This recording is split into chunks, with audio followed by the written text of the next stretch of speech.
All right, good morning, everybody. Today is Monday, January 9th, 2023. The time is 9:02 a.m. I'm going to call this regular term meeting of the B County Commissioners Court to order. We are located at the B County Courthouse, Commissioners Courtroom, number 110, 105 West Corpus Christi Street, Texas 78102. That was the call to order. I forgot to ask anybody to pray, so Commissioner Farias or Commissioner DeWitt, would either of y'all like to lead us in prayer? If everybody please rise. He does it well. I agree. Let us pray. Dear Heavenly Father, we ask you to watch over us as we begin our new year this year, to watch over all our paperwork. Please guide us in everything that we do to make the best that we can for this county. Please keep everybody safe, and we thank you for the little rain that we got. In Jesus' name we pray. Amen. Amen. Thank you, Commissioner. Please join me in the Pledge of Allegiance. I pledge allegiance to the flag of the United States of America and to the republic for which it stands, one nation, under God, indivisible, with liberty and justice for all. And now the second pledge. Honor the Texas flag. I pledge allegiance to thee, Texas, one state, under God, one and indivisible. All right. I hesitated. I had a moment of abject fear, but somebody started speaking, and I caught the tendril of memory and was able to finish it out. Agenda item number 4, where we recognize visitors. I know we have some visitors in the audience today. I'd like to thank y'all for being here. This is not public comment, but if anybody is interested in identifying themselves for the record, so that we know that you're here, and saying hi, again, no public comment, we'd entertain and give you that opportunity to do so now. No pressure at all. Keep coming back. Thank you. All right, moving on, agenda item number 5, Commissioners Court opening remarks. Commissioner Lenny, we'll start with you. All right. Been pretty quiet. Holidays are over. I made a comment on Facebook about that, and time to get back to work now. We had a cleanup at San Pedro Cemetery this past Saturday, and there's some people it's important for me to thank on this. Michelle Preston, Lori Menig, Megan Alanis, Sarah Alanis, Leighton Flores, Rick and Rachel Casares, Isaiah Cochran, Justin Gomez, Nelda Michael and Brian Chapa, Anthony Orlando, Alex Hughes, Ryan Salinas, Ryan Nail, Emma Curtis, Madison Arthur, Kenneth Mendoza, Robbie Guerrero, and Frank Lewis Chicklock Chick. I hope I said that correctly. Sounded like well. Yeah, sounded good. Also, big thanks to Aztec Chevrolet. Louis Alanis brought the barbecue pit trailer out and grilled hamburgers and whatnot for everyone. And I had asked Megan, how'd you swing that? And she said, well, I just told my dad that I think Blake did it last time. So anyway, got that done. And then afterwards, Robbie, Michelle, and I, we went out around the county and picked up things here and there and helped some people out, just getting it cleaned back up again. It's time to go back to work. So other than that, had a few calls on roads and whatnot. Got with Ray on that, and he's been working out on Beeville Road, getting the shoulders patched up. I noticed now on 314 that they've gone out and done some pothole repair, and that's really about it. So we're just gonna keep plugging away. Thank you, Commissioner. Commissioner DeWitt. Yes, Judge, I appreciate it. I'm going to use my time this morning to talk about the Commissioners Court and what we've done. And this came to light. I had a meeting in Mineral Saturday, and I started talking to the group about what the Commissioners Court had done with the federal money that we received. And the response I got was so elating, if you will, that I wanted to bring this out before the public. As y'all know, we received some American Rescue Plan money and now some Hurricane Harvey money. And we were tasked with the process of, okay, you've got $6-something million, use it wisely. I think we have, and I'd like to emphasize how it's been used. And I need the court's help in case I forget something. But we have helped the Tynan Water District with their problems. We've helped the Skidmore Water District with their problems. We're now helping the Pettis Water District, Municipal District with theirs. We reached out to every fire department in B County and if you will, presented them with a check of $30,000 to help their operation. We had numerous employees that worked throughout the COVID, scare, let's call it, the epidemic or whatever you want to call it. They were rewarded with, essential worker pay. The sheriff's office has received, radios, their full body scanners on the way. What I'm trying to say is that we've tried to use this money to benefit everybody in B County. And I feel like, Judge and Commissioner, I feel like we've done a good job. I'm proud of us, I'm proud of the auditor, I'm proud of the auditor's office. We haven't wasted it. It's been used, in my opinion, very prudently, very properly. We're going to be using a large part of it, toward this end to build a new emergency management center. That's in the works. We'll be talking about that today. And I would welcome anything that I've forgotten that the commissioners would like to add, because I'm proud of what we've done. So many times they say, well, government just wastes the money. I don't think so. We've gone from one end of this county to the other, and luckily we have the money to be able to help these entities, because some of them are in a bind, a real bind. And when you're dealing with a municipal water system, a municipal sewer system, and it goes out, it's bad. And we've been able to step in and say, look, we're here to help. What can we do? So with that, Judge, I'll entertain if anybody has anything that I might have forgotten. I think you did a pretty good job. You covered it well. Yeah. I'm proud of this. I really am. I'm proud of this court. I think you did pretty good. Yes, sir. So far. Yes, sir. That's it, sir. Thank you. Commissioner Farias? Final answer. I started off the year pretty good. I had, the new road that we just got paved on Ellis Road. We had, one of our farmers go by, and then when he made the turn, rip our newly laid out road, but rain's already on it. Oh, no. And it was, the guy didn't even know, his tractor was so big that when he made that turn and went partway out on the road, he didn't even know he'd done it. Mm. So I've got a hold of the people that were planting everything. They're great. They give us all their information. They're gonna get with Ray and take care of that. So got that. We had our first meeting for that GLO that Commissioner Haggard started back then, and that was last week. And with our members of Chief Jones, Grace, Ms. Cantu, myself, and the new commissioner, we started identifying the top 6 items that we can put on the list. So Great.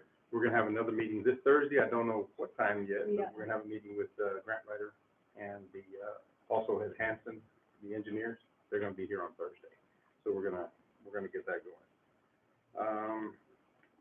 Let's see. We got the final approval for the Blanconia Fire Department. Finally, yay! They gave us a green light. Now they're asking for some down money, or the contractor's asking for down money before they order steel. So that's the next step. And I'm gonna give a shout out pretty quick to Congressman McLeod, because they reached out to me on January 2nd, and they said, what can we do? Remember, you had a problem with I said, can you write a letter? Can you tell FEMA to move or whatever? And all of a sudden I get an email from Grace, hey, they moved, they already gave us the approval. So whether he did it or not, but I'm thinking that he gives us a shove, a push. That's awesome. You know, so that was a big help. So I'm gonna reach out to them. Bill Harris also informed me that Brian Nader was coming tomorrow for the SO, and I'm letting the chief know this morning, but he's gonna give the, kind of lip read for the upgrade at the sheriff's office for the upcoming project there to get all that straightened out. So that's gonna happen tomorrow.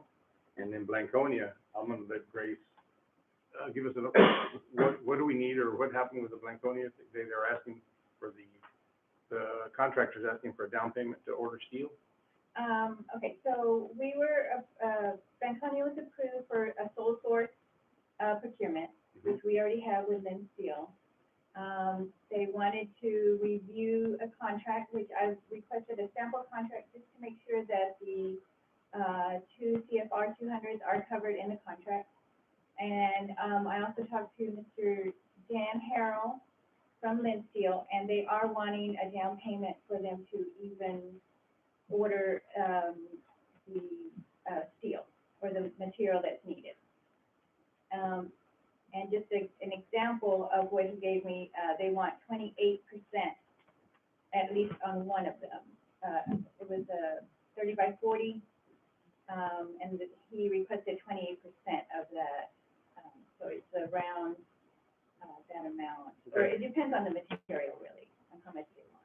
So this is since Hurricane Harvey, Like, so we're at this point right now. We can get a down payment, we can get this thing off the ground and maybe get them a fire department for the middle of the year, or possibly some roll in. So, that's my report for the week. Thank you.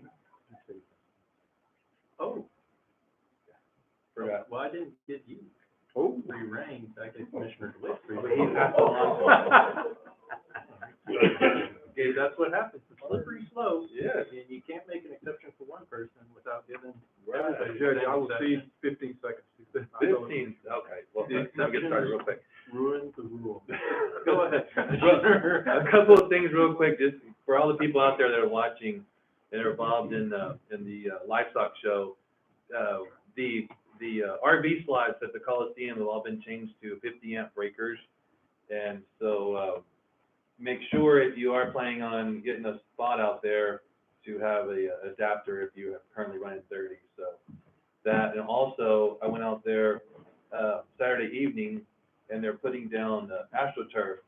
They redid the lights around the show ring, and they're putting down AstroTurf right now, that real thick AstroTurf in the show ring, and then also where the steers are kept in the other pavilion during showtime, they're running AstroTurf in the aisles and then down that walkway going from one pavilion to the next, because of the fact that concrete gets real slick when it's wet, and you have animals and those steers, man, they start walking on those hooves that are trimmed, they start sliding everywhere, not to mention people as well. So they were in the process of laying all that down Saturday afternoon. But the breakers are done, and the dance floor should be for sure being finished up today in the expo itself. Thank A little you, note. Commissioner. Appreciate that. If you've ever raised a show pig on dirt and then tried to walk it across concrete, you can understand how hopefully that, AstroTurf will assist, because they can be pretty stubborn. Cute. That's stubborn. You need anything else? He's good. Is everybody done? No, I'm done. I think he's good. I'm not requesting, I'm not requesting any more time. I'll, thank you, gentlemen, for your input. I'll just add on a little bit to, on, when Commissioner Lenny was, thanking the group of individuals, some of the individuals that, came out, and worked with he and Robbie on the, cemetery cleanup. With two young, college students, Megan Alaniz and, Madison Arthur, are trying, and this is their second year, they've been trying to put together a program where, once a year, they do an annual service day. It's a project they got the idea for out of College Station, where they're currently going to school. It has a really big program where over the course of the year, elderly or infirm homeowners, or individuals who could use a little bit extra help that just don't have the ability, maybe the family that lives locally, to clean up their house, make minor improvements, do something good, that they just can't get done themselves. This program in College Station, gives them an opportunity to fill out an application form and have it reviewed. And if they are awarded a project, then on the annual day, hundreds of students who are needing community service hours, who are wanting to benefit their community, all congregate, show up, or given assignments and head out and execute those jobs. So I'd like to commend Mr. Guidetto, Commissioner Lenny, for assisting Megan and Sophia in getting this set up and providing a resource for our young volunteers to provide that service and get those hours. So thank you guys very much. And if anybody's interested, I'm sure young ladies are going to want to do it again next year. If you wanted to reach out to Robbie Guidetto, his email address is available on the internet, and he can put you in touch with them. And so hopefully next year it'll be an even bigger project. But thank you all, and it looks like Commissioner Lenny would like to come back again, and I'll let him do that. Well, to add on to that, Ms. Arthur said that they're going back to school on the 15th of this month.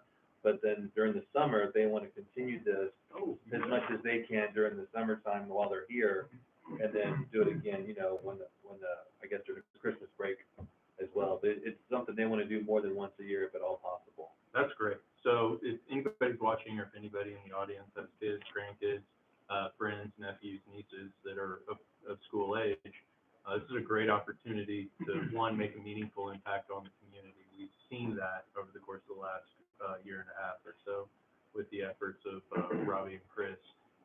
But also, if they need to get some community service hours for their college applications or other needs, hopefully all positive, not, you know, all, you know, anyway.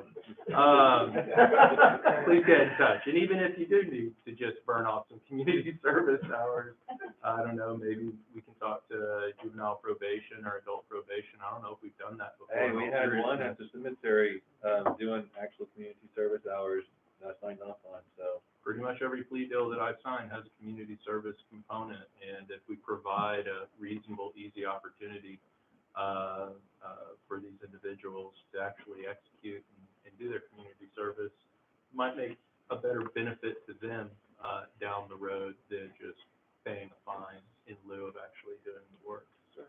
So thank you guys for everything that y'all are doing. I would also commend or follow on to Commissioner DeWitt's comments and commend him and the Commissioner Lenny and the ARPA committee. He named all the members of that. I believe that have done a really good job of sifting through projects, opportunities, bird dogging, and troubleshooting. And so thank you guys for everything that you've done. I think we have done a good job of utilizing those funds. We can get Blanconi on a future agenda item as soon as possible. I don't know if I've done anything of particular note since the last, I guess we didn't have public comment at the December 27th or December 26th. You swore in all the elected officials. Yeah, That's pretty. That's right. Nobody commented on that. That's pretty, January 1st, Sunday, brisk, 10 a.m. So as not to be too offensive to everybody for New Year's Eve, we did have a swearing-in ceremony. I thought it went off very well. I'd like to thank my office for getting all that paperwork in place, and our bailiff for cheerily showing up and opening up the courthouse, and everybody that came out to share in that experience. I know it was a very big day for many individuals. That's all I've got. Otherwise, I'm just wasting your time and mine. So I'll move on to agenda item number 6, public comment. Is there anyone any member of the public who would like to address the Commissioner's Court at this time? Moving on. Agenda item number 7, the following items are of an administrative nature. Commissioner's Court has been furnished documentation on each item, and all such items may be acted on by one vote without being discussed separately unless requested by a Commissioner or County Judge. Move to approve. I have a motion and a second. Any further discussion? Hearing none, all those in favor, please indicate by saying aye. Aye. All opposed, motion passes without exception. Thank you, gentlemen. Okay, moving on. Discuss and consider action on the following items. Agenda item number 8, approve orders approving bonds for elected officials sworn in on January 1, 2023. Move to approve. Second. I've got a motion and a second. Any further discussion? This is mostly housekeeping. Thank you. All those in favor, please indicate by saying aye. Aye. All opposed, motion passes without exception. Thank you, gentlemen. Agenda item number 9, approve county burn ban order prohibiting outdoor burning. To approve? Got a motion to approve? Effective when? Immediately? Yes, effective immediately. I've got a So the motion. fire's already started, it can finish burning. Yeah, your grandfathered if you already started it. That's right, we gave you fair warning 22 minutes ago. Do you still have a second? Yes? Yes. I got a second. All right, I got a motion. I feel like I'm a auctioneer here. Yeah. I got you in at the, okay. I did. All right, any further discussion? Mr. Garza, do you want to? Just real quick, we were asked by several of the fire departments throughout the county, it's getting dry, or it is already dry, but they have had little fires popping up here and there. Luckily, it hasn't been real wind driven, so they've been able to get to them fairly quickly. There was one in Normanna the other day that was probably about 10 feet from a trailer house. So it's getting to that point where it's a little dangerous. We'd like to try to initiate a burn ban like the rest of the surrounding counties have, with the exception of allowing ranchers to burn their areas that they need to for crops and stuff like that. So that's the only caveat to that. Well, and I believe that they do, when you have a burn ban in place, they can do an agricultural burn as long as they have, like water trailers and whatnot there. And a burn box. Yes. Yes. Judge, one thing that, and I'm gonna ask a question, do we need to put this in? It's standard procedure that the county judge then has the authority to take the burn ban off without reconvening the court. Do we need to make that in the motion or not, sir? Yes, probably so, and do we have a period of time that we've set this burn ban, or just indefinite until I decide? I think, correct me if I'm wrong, Ryan, it goes for so many days and it has to be reviewed. I think up to 90 days Right. at a time. Yeah. For this one, I suggest 60, and then if we need to reevaluate at that point, we can extend it or whatever we need to do. Well, if we left it at 90 though, and then at 60, it decides that we don't need it anymore, he could unilaterally take it off. Sure. They can take it up at any point in time. Exactly, anytime. Between now and 90. We can amend the. So I will amend my motion to, allowing judge to, make the decision to remove the burn ban at any point in time between now and 90 days from now. Good. I've got an amended motion. Do I have a minute second? Thank you, Commissioner Foote. Sorry. Informal on you there. Any further discussion? Thank you for that input. Yes. Thank you, Mr. Garza. Hearing none, all those in favor, please indicate by saying aye. Aye. All opposed, motion passes without exception. Agenda item number 10, approve expo request for attorney fee waiver from the B County Junior Livestock Homemaker Show for their horse show practice on January 8th and January 15th, 2023. Move to approve. I've got a motion and a second, multiple seconds. Wally, you want to just kind of talk us through this real quick? Yeah, good morning, Commissioner and Judge. I just want to mention that one thing that we've done to help alleviate some of the costs for some of the groups that go out and do some things at the Expo Center is, and we've implemented a maintenance fee. And so this fee covers some of the cost of preparation, some of the man hours and the OT that happens, or the comp time that happens while we're out there. And so with a motion like this, I'd like to ask that the court consider mentioning the implementation of the maintenance fee in the motion so that it's included. There has been requests that even the maintenance fee be waived, and that's something that I'd just like the court to consider when approving an item like this. Thank you, Ms. Rodriguez. Yeah, so and on this particular, I think on the 8th, it's an 8th and the 15th, it's an all-day Correct. affair, so Which it will call requires for- us to be out there all day. Is that correct? Our maintenance department. Thank you, John. Yes. Well, we're able to take breaks in between, but we get a 30-minute heads up to go back out and water until it's needed. And the Throughout the maintenance day. fee is approximately how much? So the fee itself is gonna be somewhere between $175 and $240 in just maintenance is what we've come up with. And that's gonna be additional fees as far as preparing, flipping, the actual ground. That doesn't include everything as far as preparation beforehand. So if you were gonna say, this is what it's gonna cost you, about what would it be if we added everything together? I think that for a final number, I probably wanna get with John to make sure that I'm not missing anything. But I think it would be upwards and around the 240, 250 range. Okay. For both days, or? Yeah. Each day? That's gonna be each day. Each use, so $500. Yeah. Yeah, I think we need to come up with a number and have that across the board so that there's no, well, why did they get only charged, 200 and something, we got charged 250, just make it. Yeah, I agree, something consistent would be great. I could definitely sit with John to make sure that we're not missing anything there, and we can have the number. But then again, I think that the number that we've implemented at this point is going to be $200 for the usage of the arena. And so, that's what's being requested sometimes, especially by this committee. They're requesting that we even waive the 200. So the court has come up with a number that they felt comfortable with, which was 200, and at this point, that number is being asked to be waived.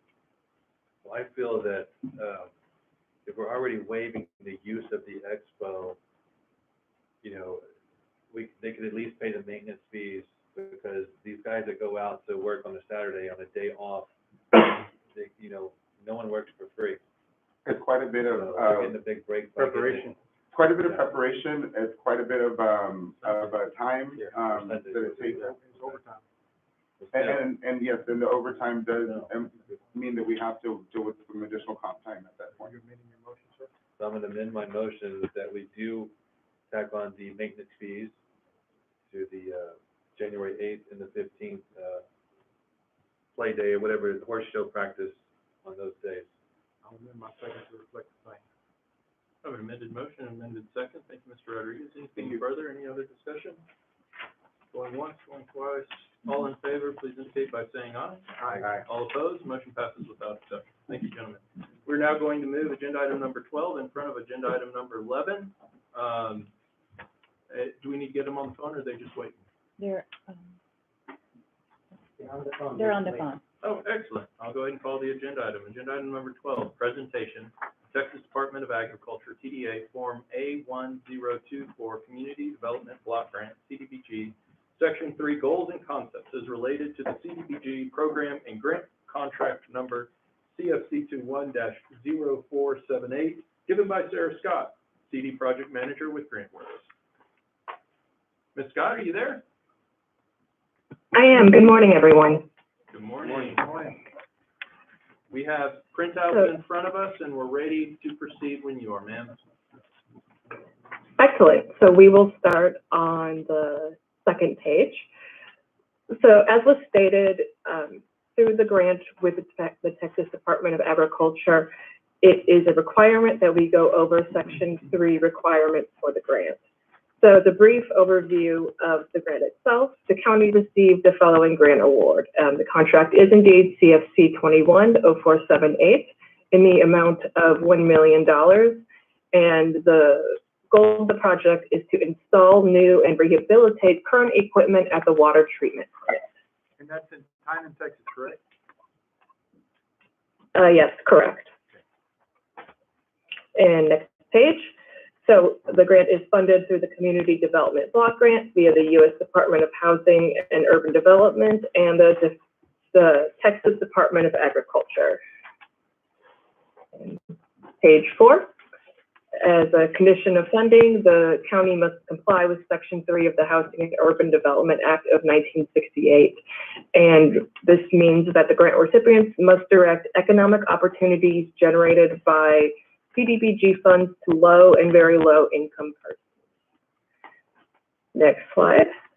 So in essence, this means that Section 3 businesses have information to submit a bid or proposal for the project when we go out to bid, and that Section 3 workers have information about any available job opportunities related to this project.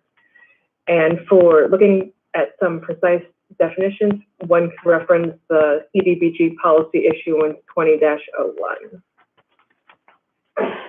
Going to slide 6. A company is considered a Section 3 business if it is owned by low income persons, if it is owned by Section 8 assisted housing residents, or if 75% of all labor hours for the business in a 3-month period are performed by Section 3 workers. In order to become registered under HUD, I've provided a link on its website where you can register your business as Section 3. On slide 7. So this is an overview of all of the contract opportunities that are going to be associated with this project. The first is with Grant Administration Services, and GrantWorks is previously selected, and again, I am the project manager through GrantWorks. The second is Engineering Services, and Fraunhofer Consulting Engineers, Inc. was previously selected. And the others are the prime contractor for water treatment plant work, and then if there are any subcontractors for the same construction work, then they will be included as well.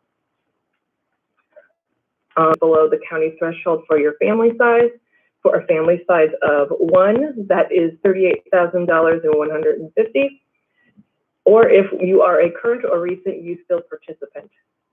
You can register your information and search for opportunities at workintexas.com. HUD Section 3 Opportunity Portal, which is the, ties to the same website that was linked to slides above, and a local or regional job board if that is applicable. Slide 9 shows a map of the service area that is listed and associated with this project.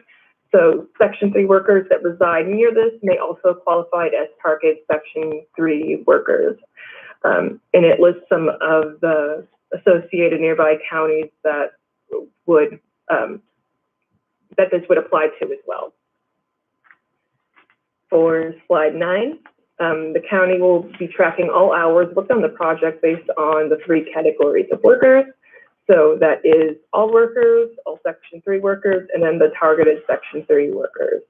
So this will require a collection of certain income information. And finally, for more information on the Section 3 policy, you can review the Texas CDBG policy issuance 20-1, and I have a link to it. The federal code is at 24 CFR Part 75, and one can also speak to Judge Morrell, the county judge, and the civil rights officer as listed by this grant. And that is all that I have for you today. Thank you for your presentation. Thank you, Ms. Scott.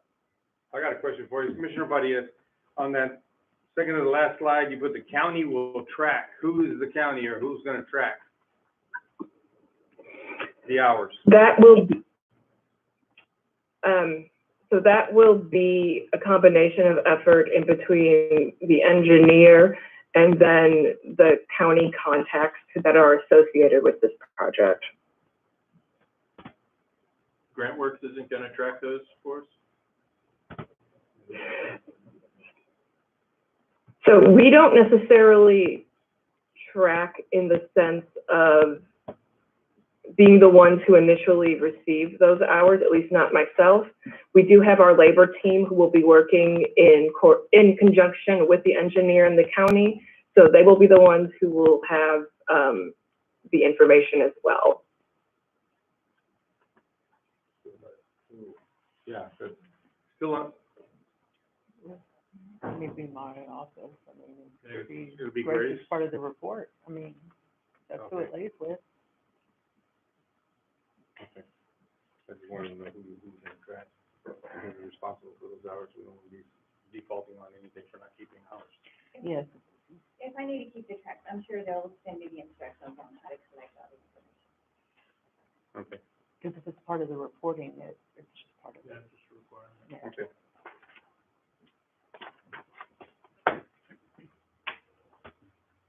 That's all the questions for me. If enough qualified Section 3 workers aren't available, project still goes forward, we just have to report it as such? Yes, that's correct. So there is no obligation to hire any of the Section 3 workers. The grant requirement is to solicit to these businesses. Excellent. Thank you, ma'am. Any other questions? Thank you so much for your time this morning. We don't have any other questions. If there's nothing else for you to present, then I will move on to the next agenda item, and hope you have a great rest of your week. Thank you so much, everyone. Same to you. Thank you. Thank Bye-bye. you. Ma'am. Appreciate Thank it. you, Sarah.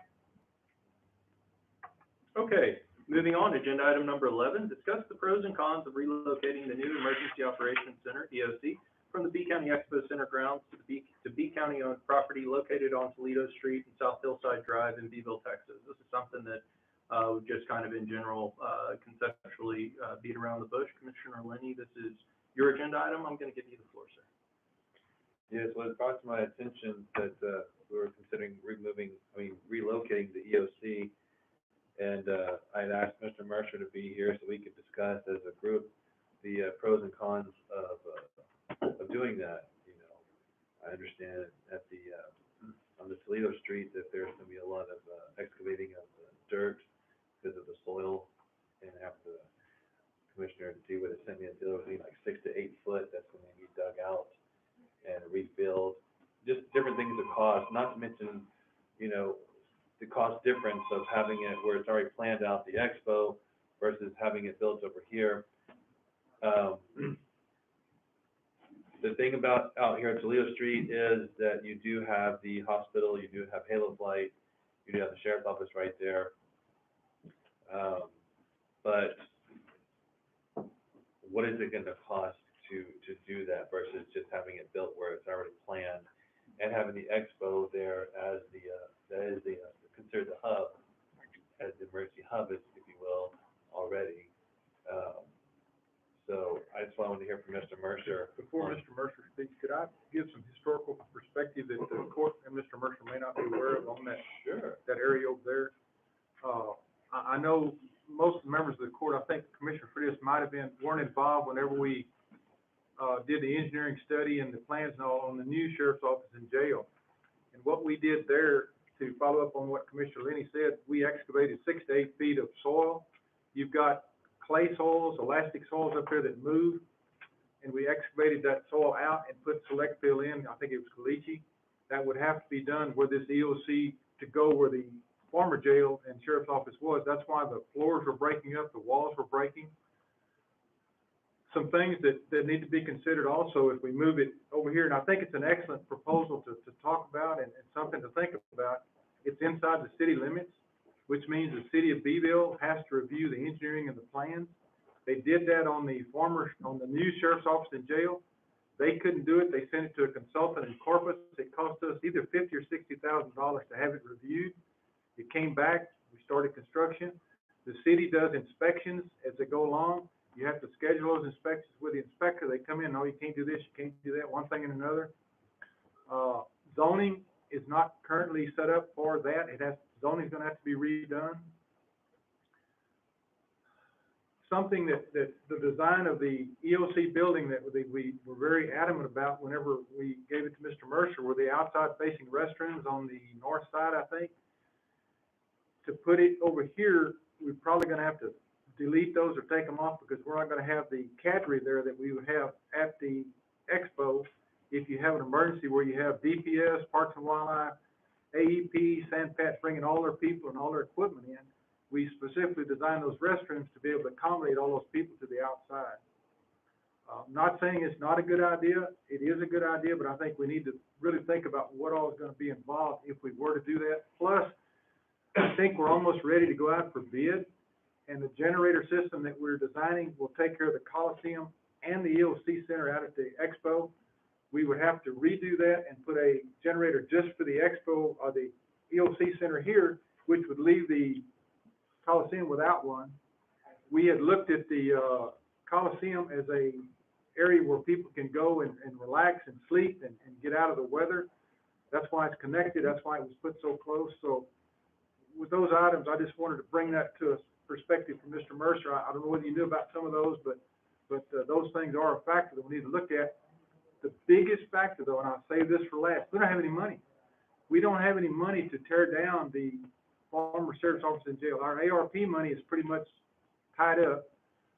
The county doesn't have extra money. We're looking at the bid I think we got several years ago was $300,000 plus the removal of asbestos. So you're looking at about $450,000 to tear it down. Even if they use the salvage of the iron and stuff out of the jail to help take care of the cost, I don't think we have the money to do it, Judge. I really don't. So with that, I will be quiet. Mr. Gardner, anything that you have input-wise?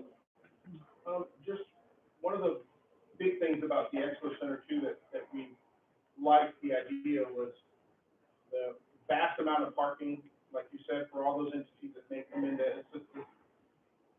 We have a perimeter fence around there so we can secure it if we need to be a little bit more secure. You know, having the first responder hub / shelter there inside the Expo Center and having them right there is way more beneficial. I would hate for somebody to have to start their shift and have to drive from the Expo to the new facility on Hillside if there was bad weather, there was flooding. How are we going to get back and forth versus right there walking outside of the Expo? That's really all that, and then the fact that that's where all of our equipment is stored.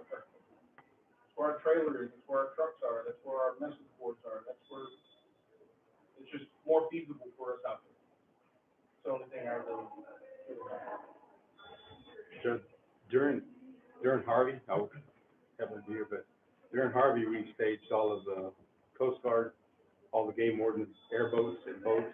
We stored all those at a staging area there inside the rodeo arena. Now, the other area was used for ambulances. They were used for the linemen that were coming to repair lines and just staged ready to go.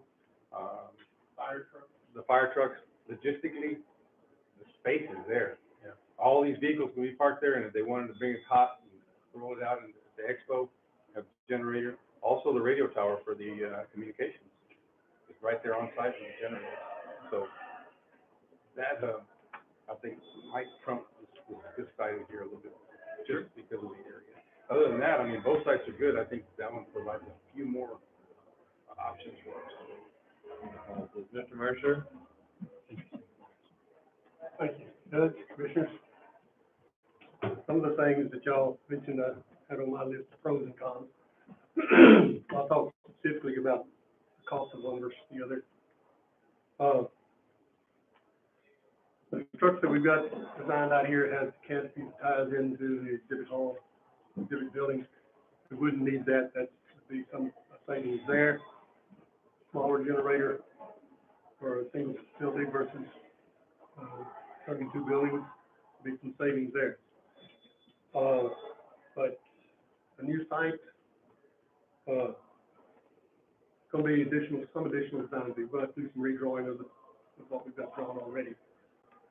Need a new geotechnical report. I want to, a little bit confused. Talked about the appraisal report I've got is for the vacant piece of property. It's on the corner. And now are we talking about that, or are we talking about where the existing jail facility is? We're talking about the whole area. The whole- That was just the. It's all tied together. It's just right next to each other. Yeah, So it's right I'm next to sure it. whatever groundwork is, whatever dirt's there is gonna be underneath that. And I want a geotechnical report. I trust what y'all say, but I also know what geotechnical engineers do. Sometimes they overcompensate. And 5 to 6 feet is a bunch. So, I'll defer that until we get a geotechnical report and do some design. So there's gonna be some additional engineering. We have no design for parking. We'd have to design parking and drainage for this facility, entrance access. Got to decide how much parking, talking about, utility trailers, fire trucks, how many vehicles, how much room, how many people are gonna be pulling trailers, boats, et cetera. We may need the additional where the old building is, I don't know. That's a decision that has to be made, and I agree with Commissioner DeWitt, there isn't enough money in this project to tear down that building. That needs to come under something else. I hope we have enough money to do the building. And there would be at least a 2-month delay in putting the project out for bids. To get another geotechnical report, it's taken us almost 6 weeks to get a geotechnical report done right now because people are so busy. It takes them 2 to 3 weeks to get out there and then another 3 weeks to even write the report. So there's gonna be a delay there. As I was told, there could be up to 100 people bunking during a storm. And there's no bunking area there. This is mentioned by Ryan, and that's one of the problems. It's one of the reasons to put it out there.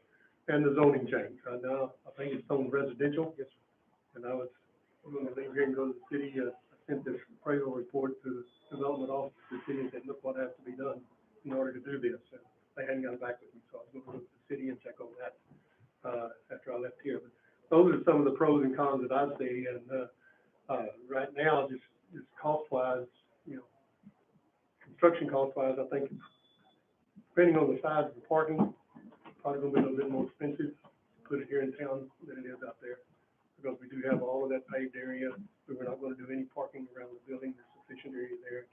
I think something will eventually need to be done for employee parking.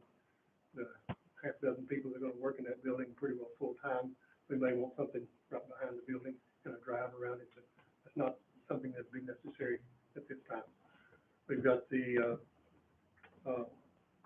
again, the outdoor restrooms that not be needed if we put it over here, because we don't have 100 people bunking, adjacent to it.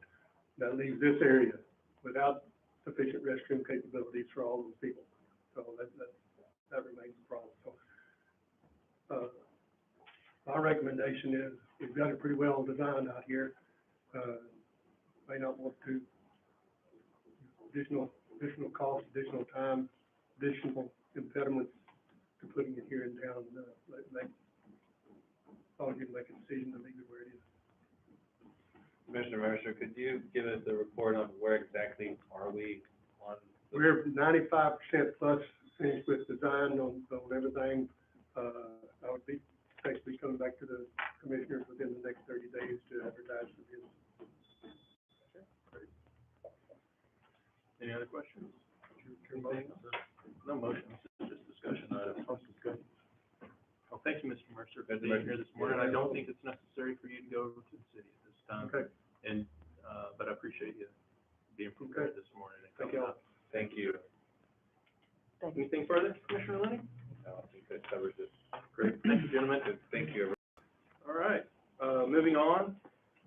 Agenda item number 13, approve emergency discretionary exemption pursuant to local government code section 262.024 to declare the purchase of Pettis Municipal Utility District's PMUD aerator as an emergency purchase. Move to approve. Second. I have a motion and a second. Any further discussion? I would like to say that I've been in contact with TCQ, and I have a list of their last report on Pettis. It's extensive, Judge, and, I think we're gonna write in like white knights and see if we can help them as much as we can, and they're appreciating it. That's great. So TCQ is working with us, and they're not the bad guys. They wanna help, and, we're moving in the right direction. And I appreciate the court and the auditor's office doing what they can. Just to add to that, our GLO, they're on that list for us. Pettis Mud? Yes, Pettis Mud is on that list to give some assist to. Additional.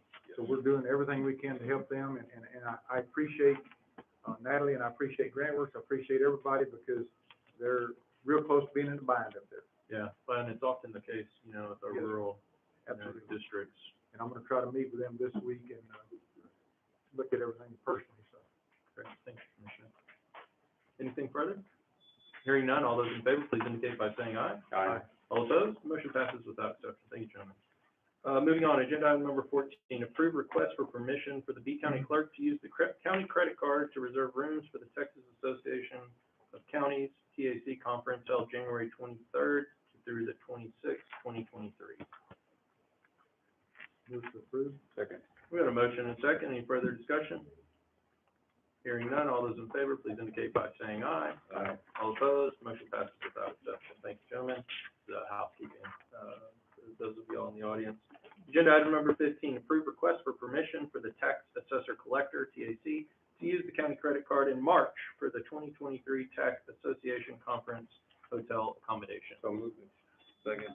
Got a motion and a second, I have a comment, Judge. and we do have a comment. I'll open the floor for discussion. Commissioner DeWitt? One thing that I wanna emphasize is that not everybody has a $10,000 limit credit card. And some folks don't have a credit card. And I think it's the very least we can do as a county. They're required to take these classes, they're required to go, is to utilize the county credit card to reserve those rooms and help these people out, because they can't do it. And, our county, employees are very important to us, and I think this is the very least we can do. And it's the regular rate and everything, and all we're doing is using that to reserve the room. So I appreciate the court. Yes, sir. No further discussion. All those in favor, please indicate by saying aye. Aye. All opposed? Motion passes without exception. Mattis, got lucky this time. Moving on, agenda item number 16, approve new standard mileage rates effective January 1, 2023. Move to approve, and I understand the new rate will be 65 cents a mile. 65.5. 0.5. Oh, 65.5, I left off the .5. Come on now, come 65.5 on. a mile. I got you, Commissioner. Second that. I have a motion and a second. Further discussion? Hearing none, all those in favor, please indicate by saying aye. Aye. All opposed, motion passes without exception. We have no executive session items today, so we'll move on to agenda item number 17, adjournment. We have a motion to adjourn. If nobody moves, we don't quit. Yeah, we were discussing who's gonna do this now, you know? Yeah, I mean, who's, Commissioner Oliver, is he gonna take over the? I'm sorry, Phil, I have a motion in a second. We really shouldn't even be discussing this. I've got a motion in a Yeah, can we second. discuss this? All those in favor? Aye. You know, he left us in a bind today. Nonsense. His first meeting, and he's like, I'm surprised we didn't put any committee assignments on the agenda. I told you. He's already got a committee assignment. I